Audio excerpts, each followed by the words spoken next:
All right, ladies and gentlemen, welcome into the Rocky Top Insider Reaction Show. This is Ryan Schumpert. I'm Rick Butler. Tennessee moves to 4-0 on the season with a 91-66 win over the Rice Owls. Rob Lanier's Rice Owls as he makes his return to Knoxville. That was a little bit before your time on the beat, was it not? Yes, it was. I think actually my first year on the beat would have been his first year gone. So he was very highly complimentary of his time in Knoxville, the people he met along the way. He talked about his kids and his family being sort of intertwined in Knoxville as they were growing up. So he had a lot of nice things to say. You can go back and look at that on the Rocky Top Insider YouTube account. But let's talk about the basketball game. You want to start with kind of the big news from the game, and that would be JP Estrella. Somewhere in the first half, JP Estrella, I believe, going for a loose ball on the ground. Correct me here when I'm wrong.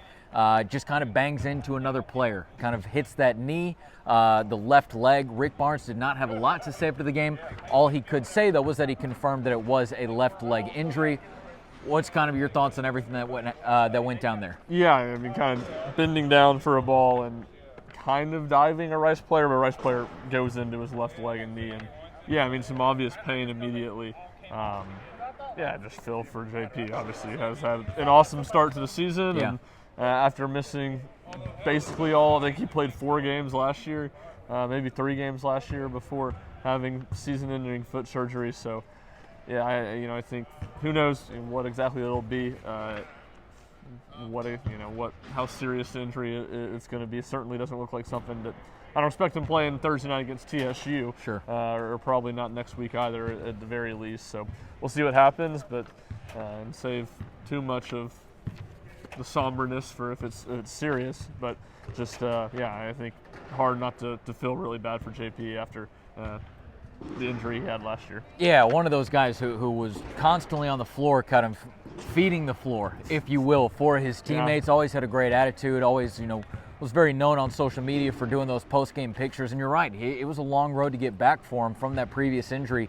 But man, he was looking phenomenal on the court. And you're right, we won't kind of jump to any conclusions or anything right now. It's a possibility that JP Estrella could come back in return from that injury, but we just don't know at this point. If you didn't see the play, he was on the ground for a little while, and then he was helped to the locker room by the assistants and by some of the trainers, limping his way off the court here in this back tunnel behind us right here. He did come back onto the bench. Did you just say that? No, I didn't. No, that was good. I actually didn't even know that from our seats way up here in the nest. He came back and was seated on the bench for the last 10-ish minutes of the game with an ice pack on his left knee. Okay, but that is one Tennessee big man that probably won't be able to go on Thursday. We'll see what the status is moving forward. But Tennessee at this point right now has a lot of depth there. Felix Okpara goes for 20 points, not just a season high, which it started as for a good portion of the game, ended up being a career high 20 points from him. What did you see from Okpara that was able to allow him to find success in this game? Yeah, well, it looked like him playing with Zakai out there some. Him and Jacoby Gillespie found a rhythm on some lobs. I thought it was also his best rebounding game, at least his best offensive rebounding game. He cleaned up some trash around the rim and, also had some contested finishes at the basket. So by far his best game of the year. I mean, you said the season high in points. He had that by the under first media timeout of the game. Yeah, I believe that was at 6. Yes, at 6. So he'd scored like 4, 4, and 5 in some order in the first 3 games. So a really nice performance from him, and I would say the best performance of the year from Jalen Carey too, who played, I believe, 17 minutes, which was a season high. Rebounded the ball well, cleaned up some trash, had a couple assists.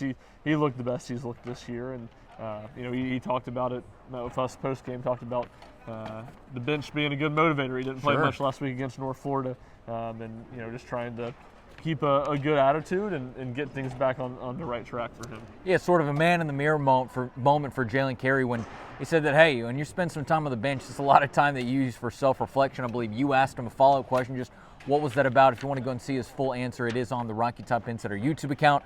By the way, here, going back to Okpara real quick, 4 of 4 from the free throw line. Yeah. And if you're a big man like that, you can get a couple of opportunities to the free throw line. You can make the most of it.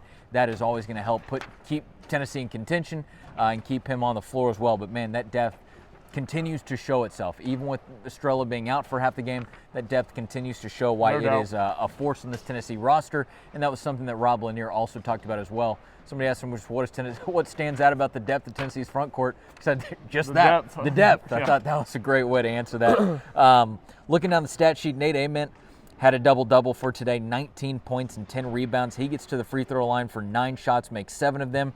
Jacoby Gillespie adds in 17 points. And then Ethan Berg rounds out Tennessee's, I guess, double digits quartet of double-digit shooters with 11 himself. Anything stand out to you about any of those guys? Yeah, I mean, Nate had, I think, 8 of his 10 rebounds in the second half.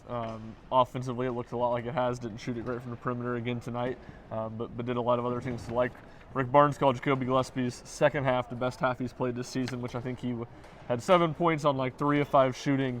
I guess it probably would have been 2 of 5 shooting to go along with 5-6 assists and 1 turnover. So it felt like those two guys. Nate was very much what Nate's been. I thought Jacoby Gillespie, even though the numbers probably didn't look radically different than how he's played this season, I thought that was as good as he's looked. Berg was, he did not play great on last Tuesday when Bishop Oswald was out. Doesn't start today, but had a good game. Amari Abram, again, good defensively.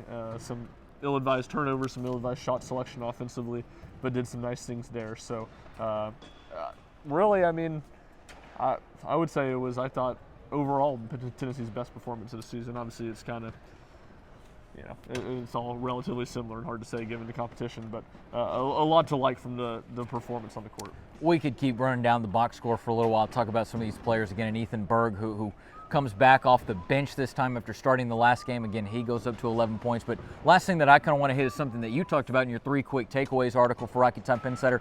2 statistical trends that continue in this game for Tennessee. Talk to me about a little bit about what those are. Well, Tennessee, best entering this game, led the nation in offensive rebound rate at something like 53%.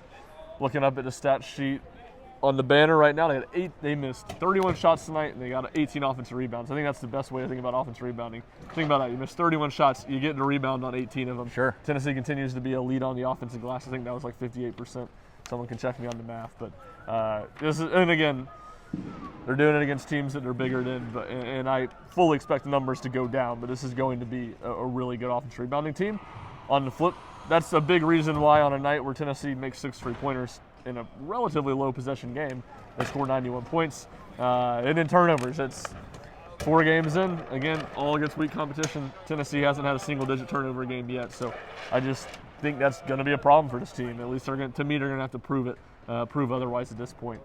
That's probably statistically been their worst area so far this season, and they were better than their average. I think they entered with like a 20% turnover rate, and it was maybe 16 and change tonight, so better, but still an issue, and it just feels like they'll have stretches where it's pretty good, but then it just rears its ugly head at times. Sure, and that was something that we talked about at the beginning of the season, a lot of new pieces trying to get their way together. And yeah, it's only 4 games in the season, but I think you're right. I think we are at that point now where it's going to have to more turn into, okay, let's get some of the kinks out of the system to, all right, you might have to actually now go out there and kind of prove that that's not one of the identities of this team. Obviously not overarching or anything, but certainly something to keep an eye on. Obviously, as you can tell, the Thompson Bowling Arena is getting disassembled around us. So we'll go ahead and going to the concert Tuesday or Wednesday? I don't know what concert I don't know what it is, or maybe it's not a concert. Maybe it's something else. Maybe the monster truck rally. Maybe the monster truck rally. Is it, maybe the Globetrotters. Is it the wrestlers?